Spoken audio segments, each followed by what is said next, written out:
The sun is out and I'm on my way to a day party. I know I would tell you about this all-girls party that I went to, but I had to talk about this one first because they are going to be closing soon in June, I believe. So I'm going today with a friend. We're about to go eat and then hop over to Bagnolet, which is just east of Paris. And then also they have something interesting tomorrow and Sunday.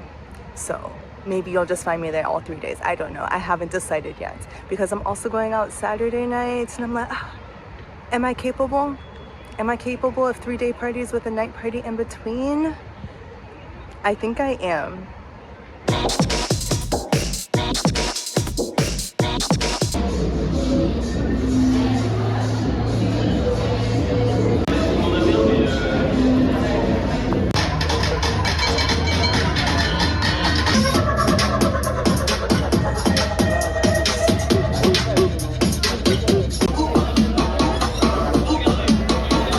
Turns out I am not capable of 3-day parties with a night in between, but you know, that was ambitious for this time of my cycle and the energy levels I have right now, but I'm still here.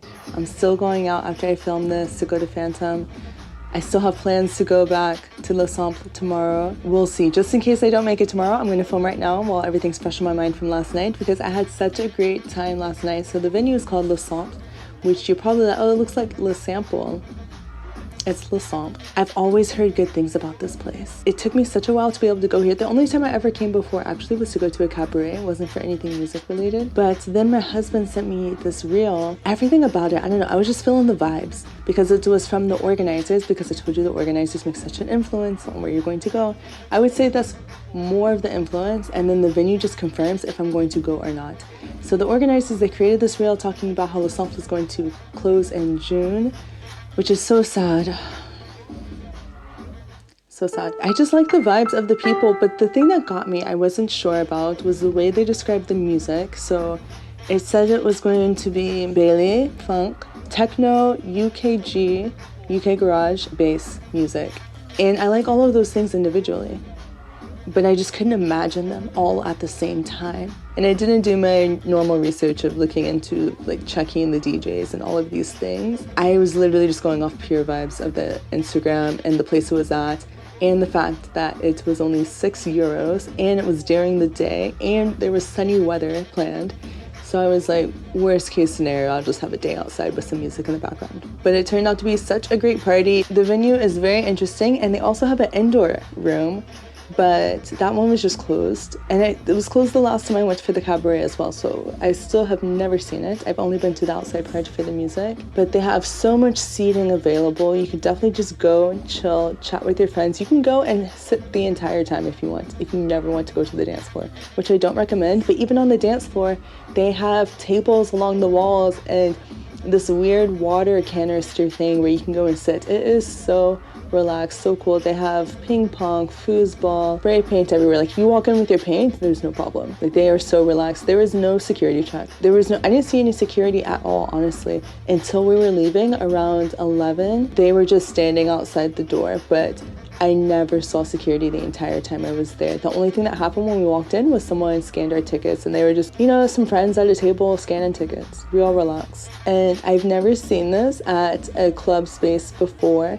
but we go in line for my friend to get a beer, and her beer was only €4 because it was happy hour. I've never seen happy hour inside of a club. I was so excited for her. I was like, wow, that is such a great deal. I almost got something just because it was happy hour, even though I didn't want anything. And they had food, and the food looked good. They had these crispy chicken sandwiches that looked really good, and they were all reasonably priced. I think the most expensive thing was €9. Again, I love a place that has food when you arrive. Like what I told you about in the video last week with Viraj and how they have food, it just makes everything so much easier. I wish I would have known they had food before we went, or we wouldn't have made a whole other stop to eat before going. And even when I went for the cabaret, actually, they definitely had food. I just completely forgot about it. But something that was interesting while we were waiting in line, somebody from the organization Braley Du Gangs comes up to everybody in the line and is handing them a piece of paper, and it's explaining this game to us in French. And Everyone thinks I'm French. The friend I'm with, she's also American. You know, we never speak French together. So I never really knew what her French level was, but I know she hangs out with French people, and I just thought she spoke a bit more French because the guy was talking to us, and it was just after I'd smoked, so I was like,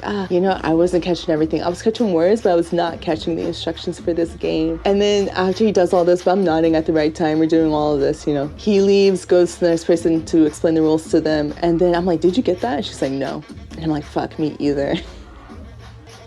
But really all I needed to know was what the prize was, and the prize didn't sound that interesting. It sounded like, I don't know. It sounded like a fun participation type of thing, but the way that they explained it was just too much. And then even at some point during the music, they stopped, they're on the microphone, they're playing this bingo game. It's going on for a while. It reminds me about how anytime I am with French people and they want to play a game, it is involving so much thinking. And you're probably like, Brie, it's good to think. Yes, it is. I understand. But I'm used to games where the concept is to get drunk, to test a skill or speed, not to think and strategize. And that was what was going on here. And I think it was something about you're supposed to also check with other people and see what's on theirs and do all of these things. Yeah, their games involve so much thinking. But before they interrupted it to play this game, the music was so good. The music was going the entire night, and going as in they never lost me. I only left because I was like, I'm gonna go sit and rest my feet or just like take a break, you know? But somehow they were able to put all of these genres together, and it wasn't messy. I was so impressed. Even at some point, I remember telling my friend, I was like, man, that was a good transition to slow down. Because, you know, usually just going up and up and up. It reminds me of just like all the conversations I have with my husband, who's a DJ, or we have a lot of DJ friends, and I feel like I've started getting really analytical about music and how people play music. So yeah, it was really interesting. And they were doing a lot of things to where I was always wondering what was going to come next. Like, I could not predict what was coming next at any moment, but I always had a great time, and I really liked that. The sound system was great, and then the lights. They had such a fun, it wasn't a TV screen, a projection. They had such a fun projection going the entire time on a loop, but the loop was so fun, and I love when people put an effort to make something that makes no sense just to give me something to look at. So I appreciated that a lot. I appreciated the siren that was going around in the crowd. Everyone was so nice. Like, the crowd was so nice. And even my friend was asking me, what do you think the average age is here? And we both agreed it was late 20s. It definitely felt like an older crowd.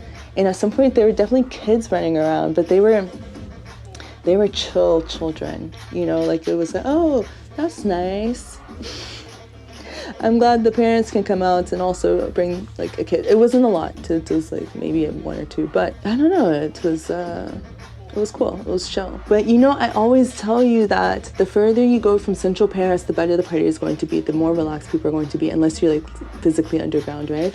So this place, like I told you, is east of Paris, and it's not a border, but the periphery, like the perimeter of Paris. So we're crossing the perimeter to be able to catch the metro to go back to our homes. As soon as we cross over, same street, we didn't even turn, we didn't do anything. As soon as we crossed over, this drunk homeless man starts bothering us for no reason. And I was like, fucking Paris. You gotta get out, you guys. It's so nice once you leave. Everyone's so much more relaxed. The only things I haven't told you about were the smoking area, which is obvious because it's an open air space. You just do what you want, do as you please. But something that was so funny to me that I was talking with my friend about is they do not value good air quality here.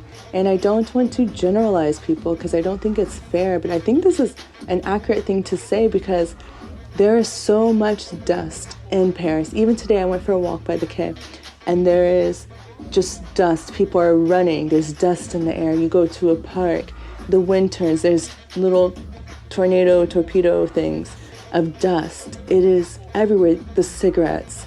And so this floor that we were on, it was this mulchy type of thing. And at some point, people were just kicking it for fun like children, which is fine. But they're just kicking up dust. There's 3 fog machines positioned in different places. There's people smoking. At some point, I'm just like, It's nice to breathe clean air, but they don't really feel that here. I think they're fine with it. And I did a would you rather reel recently where it was like, would you rather kick trash every time you dance, like this dance floor where I was in Bristol, England, or you're inhaling dust for so long that when you get home you blow your nose and it's black, which is quite disgusting. I don't know if you've ever experienced that. And as much as I'm complaining about that, I would still choose that over the trash, because kicking trash, just seeing trash like that pisses me off. I would look and see what's going on before they close. If you're seeing this before they close in June, then see what's happening, because this weekend they have something different every day. So the music that they had yesterday, the music today was techno, and then the music tomorrow is like dub, ambient, it described as like dark folk, which I don't know what that is, but it sounds really interesting and I'm excited to see what it is. I think I can make it out.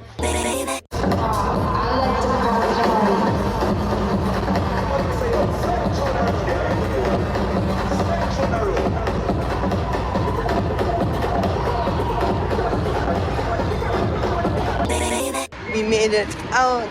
We are on the way to the swamp as planned. There's still sunshine, which is really exciting. I thought it wasn't going to be here. You know, after getting home at what, 7 this morning, I didn't think I'd make it out for a day party. 7 or 8, I don't know. I didn't think I would make it out for a day party. And then I was like, no, you can do it. And the only place I'm going back is because I know that I can sit down the entire time if I want to. And I can be outside. And then the friend where we agreed to meet here today, I messaged him just to catch the vibe. You know, maybe he's like, oh, I'm too tired, I'm not going to go, because he also went out, but went out somewhere else. Message him. He sends me a video of him out. He never went home. That was like at 1 p.m. and 2 p.m. in the afternoon. So I was like, fuck, I can make it out. So today the music is going to be a bit different than what it was last time. And I'm excited to see what it is, because when you look at information about this collective, they don't have a lot going on information-wise, but it seems like they have the right things going on. So I'm excited to see what it looks like.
Transition time!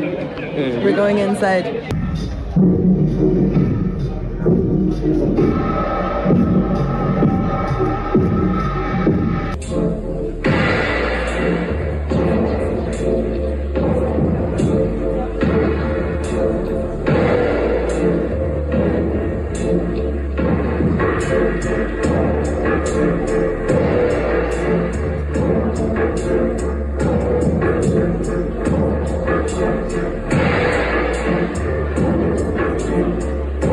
The music was perfect for a night out. It was so relaxed. And you know, I realized I never told you about the toilets. And I don't know if you think it's weird that I include that, but some places I can't go because I know that I'm not going to be able to use the toilet. Or like at La Cité Fertile, it's like this kind of like a camping compost toilet. And I just like to know what I'm getting into. But here they have indoor and outdoor toilets.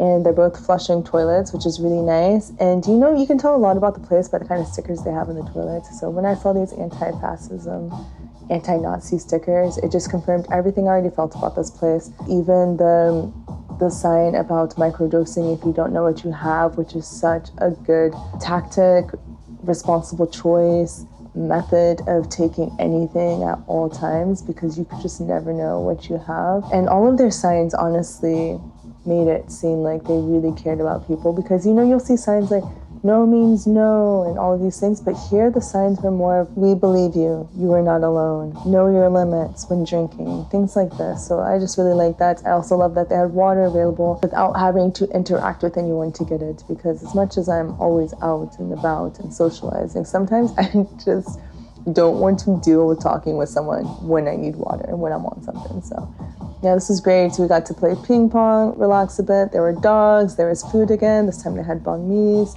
And they also had the indoor part open. So we got to see that. I only went because someone recommended it to me. It was actually someone who found me through my YouTube channel. That was so great. I'm so happy, like, anytime anyone reaches out. We were just talking about what parties were going on in Paris. He told me about this one. I go. Such a great party. I'm so happy that I went. And it's so funny how things work out too, because I was snooping around on his profile after he messaged me on Instagram. I found a mix because he also DJs, and it was such a cool mix. So I sent it to my husband and I'm like, yo, you gotta listen to this. It's so cool. And then he was like, oh, I play some of these songs. And I was like, what are the chances of that? And the organizer for Sunday was qu'il, which I told you I didn't know much about.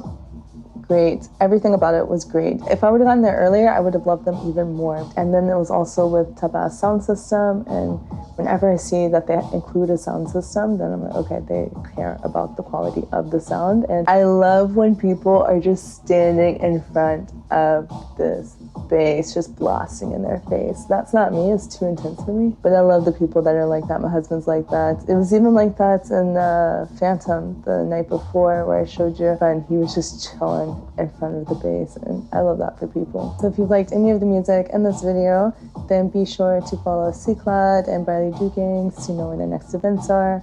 Check what's going on with Ensemble, and hopefully you get a chance to experience it before they close in June. And don't forget to subscribe and share if you love this video. And yeah, come back next week. I'm excited to tell you what I got into when I went out by myself. All right, bye.